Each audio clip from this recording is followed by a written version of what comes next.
Hola a todos, aquí estamos una vez más y hoy vamos a hablar acerca del ministerio apostólico. Bien, entonces empecemos con este tema que es bien interesante y es la parte primera que vamos a tocar en estos videitos. Y quiero partir por un punto bien importante, que es aclarar si realmente los apóstoles son algo actual o no. Yo creo que el problema máximo de esa pregunta ha sido la tergiversación de lo que es el ministerio apostólico.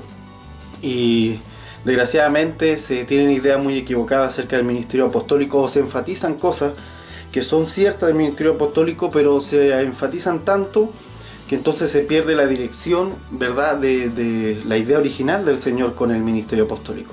Entonces lo primero que quiero que podamos ver, buscando mis plumoncitos, lo primero que quiero que podamos ver es, ya tengo aquí un poco dibujado ya el asunto para poder ganar tiempo, es entender, aquí lo voy a borrar, entender que hay una postura, ¿verdad?, que enfatiza que el ministerio apostólico ya no es necesario.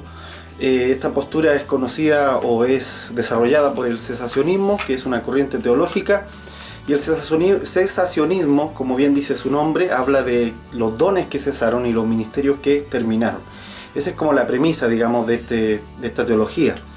Y básicamente se refiere a que apóstoles, ¿verdad?, y en este caso profetas también, habrían terminado su ministerio ya en los primeros años de la iglesia, que estos ministerios habrían sido solo usados por Dios en los primeros años de la iglesia, con los 12 apóstoles más Pablo, con el fin de establecer el fundamento de la iglesia, y que después ya no habría necesidad de estos ministerios, ¿sí?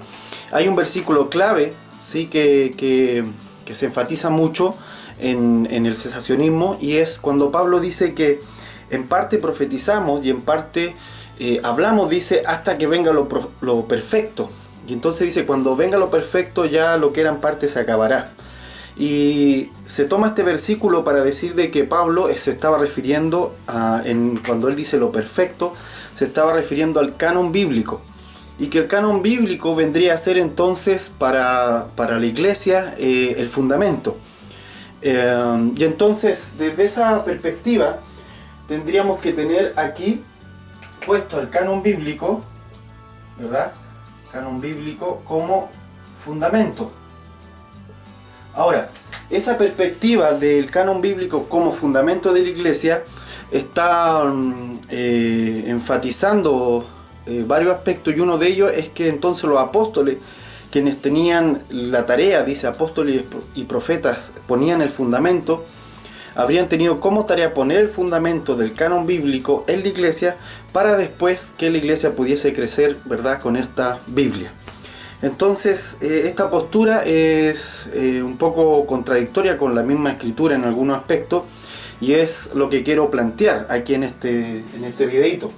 Lo primero es que si este fuese el fundamento, el canon, ¿verdad?, esto sería entonces lo perfecto para el cesacionismo. Y me faltó una C, ahí sí, lo perfecto. Y sería el objetivo de los dones y ministerios, ¿sí?, o del ministerio, que se compone de estos 5 funciones, ¿verdad?, el maestro, el apóstol, el profeta, el pastor, en fin, y el evangelista. Entonces este sería el objetivo, el canon bíblico, el objetivo de los dones y el objetivo entonces de apóstoles y profetas. Y cuando una vez que estuvo el canon, se habría acabado ya la necesidad de tener apóstoles y profetas.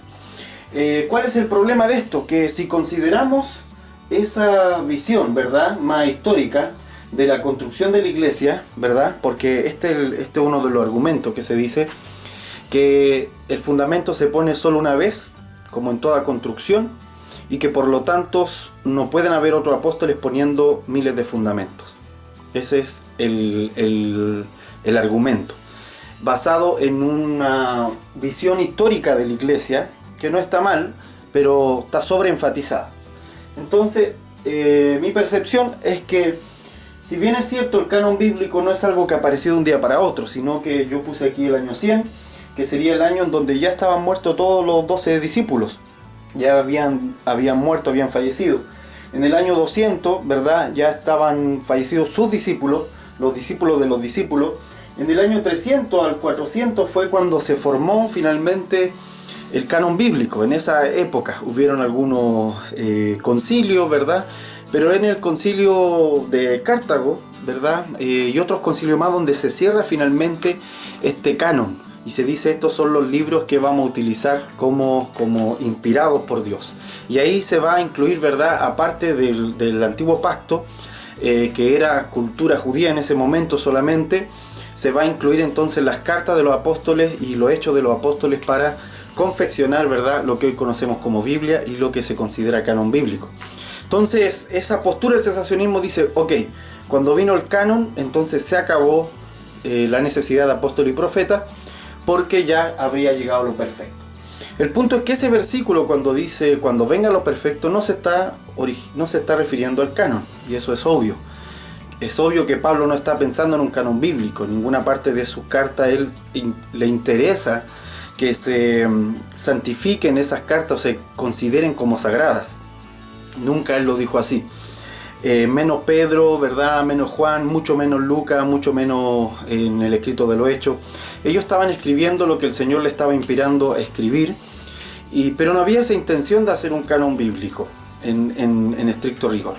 Entonces, ellos no estaban pensando en el canon bíblico, básicamente porque el fundamento de la iglesia es Cristo, es la revelación de Jesucristo. Y la revelación de Jesucristo está en la Escritura, claramente, pero la revelación de Jesucristo es algo mucho más amplio, mucho más profundo, ¿verdad?, que solamente un libro con los diferentes capítulos que tenemos. ¿Por qué digo esto? Porque hay mucha gente que tiene una Biblia y no por eso se le ha revelado Cristo. Mucha gente tiene, ¿verdad?, la escritura en su casa y ahí está abierta en un salmo, ¿verdad?, apoyándose, y no ha venido la revelación de Jesucristo sobre ellos. ¿Por qué? Porque la escritura en sí tiene como fin llevarnos a Cristo, pero la revelación de Jesucristo es algo que tiene que operar dentro de nosotros.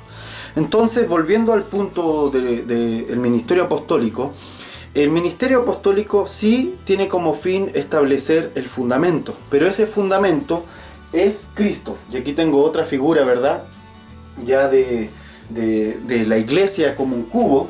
Esta es la visión histórica de una iglesia, ¿verdad?, parcelada en años hacia arriba, y esta es una visión ya un poco más según como lo vio Juan. Y en esta perspectiva, Cristo, ¿verdad?, es la revelación. Cristo es el fundamento de la iglesia y es el fundamento que apóstoles y profetas tenían que ubicar. Ahora, ¿cuál es el problema de pensar de que el fundamento eran las cartas? El problema mayor que se sucede es que no todos los apóstoles escribieron cartas, o por lo menos no todas las cartas de los apóstoles están en nuestro canon bíblico. Entonces tenemos cartas de Pablo en su mayoría en nuestro canon bíblico, tenemos cartas de Pedro, ¿verdad? Pero si consideramos que solo los dos eran los apóstoles, entonces tendríamos que descartar, por ejemplo, la carta de Santiago, tendríamos que quitar la carta de Judas, porque diríamos, bueno, eso no es parte del fundamento, ¿verdad?, que un apóstol tenía que hacer. Entonces esa visión del apóstol poniendo un fundamento a través de una carta o de un escrito va a reducir, ¿verdad?, la tarea apostólica.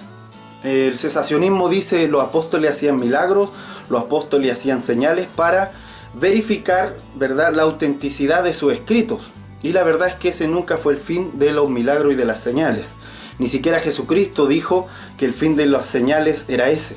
Entonces, las señales y los milagros no han cesado, esos dones de sanidad tampoco han cesado, no han parado, como sí postula a veces el cesacionismo, y tampoco ha cesado los ministerios. Vuelvo al mismo punto. No todos los apóstoles escribieron cartas, no todos los apóstoles escribieron, y si alguno escribió, algunas cartas tal vez no están en nuestra Biblia. Entonces, por otro lado, los evangelios que nosotros tenemos no son escritos todos por los 12 apóstoles. Tenemos el evangelio de Lucas, por ejemplo, que no está considerado dentro de los 12. Tenemos el evangelio, ¿verdad?, de Juan, que era uno de los 12, pero en ese sentido, solo pensar en el apóstol como que su fin o su fundamento se basaba solo en el canon, entonces tendríamos que descartar a muchos apóstoles como verdaderos apóstoles del grupo de los 12 discípulos de Cristo. Entonces esa es la gran contradicción en realidad de este pensamiento, que está basado en el fundamento como el canon bíblico. La realidad es que Dios estableció a sus 12 discípulos, los hizo apóstoles, y el apóstol como ve, ¿verdad? Como se ve en Apocalipsis, cuando desciende a Jerusalén y dice que sus puertas tenían los nombres de los apóstoles, el apóstol tiene como fin mostrar a Cristo, revelar a Cristo, manifestar una revelación de Cristo en su testimonio, en su vida y en sus palabras. Entonces ese es el fin de lo apostólico, ese es el fin de lo profético. Esa es la manera en que establece el fundamento. Dice la Escritura, y aquí hay un punto, el fundamento no era un hecho histórico, que entonces se terminó en el 400 y algo cuando se cerró el canon, como se postula. No es un hecho histórico, no es que se puso el fundamento en el año 400 y ya no se puede poner otro fundamento. Esa percepción, ¿verdad?, está muy terrenalizada de lo que Dios considera el fundamento. Cristo es el fundamento, y Pablo muchas veces dijo: yo no puedo ir a poner fundamento donde ya ha sido puesto. Y cuando él hizo esa declaración, todavía no existía el canon. Así que él no estaba hablando, ¿verdad?, del canon bíblico, él estaba hablando de la revelación de Jesucristo.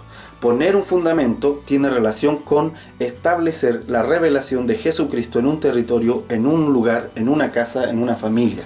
Así que cada vez que la revelación de Jesucristo se manifiesta en un lugar y en una persona, está siendo puesto el fundamento. El fundamento no fue un hecho histórico, sino que es un hecho que ocurre cada día cuando Cristo se revela. Él dijo: sobre esa roca yo edificaré mi iglesia, sobre la revelación de Jesucristo, ¿verdad? Entonces, esta es la primera parte del videíto. Espero le haya gustado. Apóstoles y profetas. Ya el segundo video vamos a enfatizar en algunas cosas más. Dios les bendiga.